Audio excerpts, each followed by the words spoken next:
शलजम का सादा सालन बनाने के लिए बगैर गोश्त के मैंने शलजम आधा किलो थे, इन्हें छील के धो के और ये छोटे टुकड़ों में काट लिया और इसमें नमक लगा दिया। नमक लगाने से इसका जो पानी है ना वो निकल जाएगा, कसीलापन निकल जाएगा और जायका अच्छा होगा। अब इसमें को हमने करना है फ्राई। अच्छा, इसके लिए पहले मैंने तकरीबन 2 मीडियम प्याज़ें लेके पहले फ्राई करके निकाली थी। अब गरम तेल में इसको हमने डाल देना है और इसको फ्राई करना है कि इसका ज़रा सा थोड़ा सा ऊपर से कलर बदल जाए, इतनी देर तक इसको फ्राई करना है। इसके मसाले के लिए मैंने थोड़े सारे सूखे मसाले इस्तेमाल किए हैं, तो इस प्लेट में थोड़ा पानी है और इस पानी में मैं डालूँगी मसाले ताकि वो थोड़े फूल जाएँ। तमाम मसाले पाउडर फॉर्म किए ना, तो उसमें सबसे पहले डाला है नमक। नमक कम डालना है क्योंकि हमने इसमें शलजम में भी डाला, ये बाद में एडजस्ट हो जाएगा।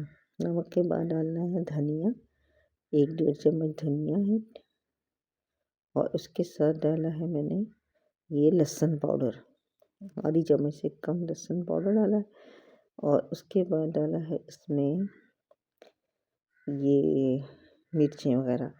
तो ये जब हम लहसुन पाउडर डालते हैं ना तो वो थोड़ा सा कम डालते हैं पिसा हुआ। लहसुन के साथ थोड़ा सा अदरक पाउडर डाला है और लहसुन से आधा। उसके बाद ये हल्दी डाली इसके अंदर।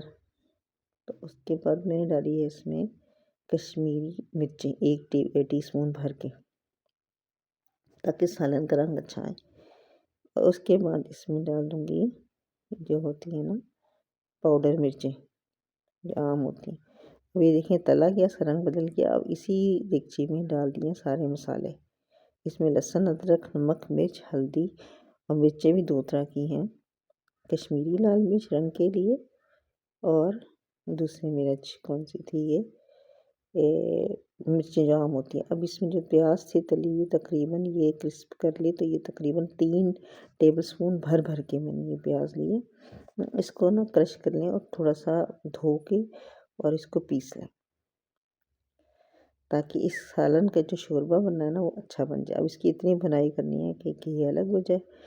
तेल मैंने सरसों का इस्तेमाल किया और फिर ये पिसी हुई प्याज डाल के इसकी थोड़ी भुनाई करनी है। पहले हमने मसाला अच्छी तरह भुना, ये देखिए नज़र आ रहा है भुना हुआ। उसके बाद हमने इसमें प्याज डाली है और इसमें मैंने थोड़ा सा 1 चम्मच के करीब डाला है chilli sauce, chilli hot sauce जो होता है, जो चाइनीज़ खाने में पड़ता है। क्योंकि इसमें टमाटर दही कुछ नहीं पड़ी, तो ये चिली सॉस यही काम करेगा, रंग भी अच्छा आएगा। इतनी भुनाई करनी है कि इसका ये जो है ना ऑयल बाहर आ जाए। जितनी सब्जियां सरसों के तेल में पकती हैं वो ज़्यादा जायकेदार होती हैं और ज़्यादा सेहत बख्श होती हैं। रिफाइंड ऑयल बहुत नुकसानदेह चीज़ है, तो ज़्यादातर सरसों का, नारियल का ये जो तेल इस्तेमाल होता है। जब ये शोरबा कर लें, पक जाए, फिर इसमें धनिया डाल के उतार लें, मज़ेदार सालन तैयार है।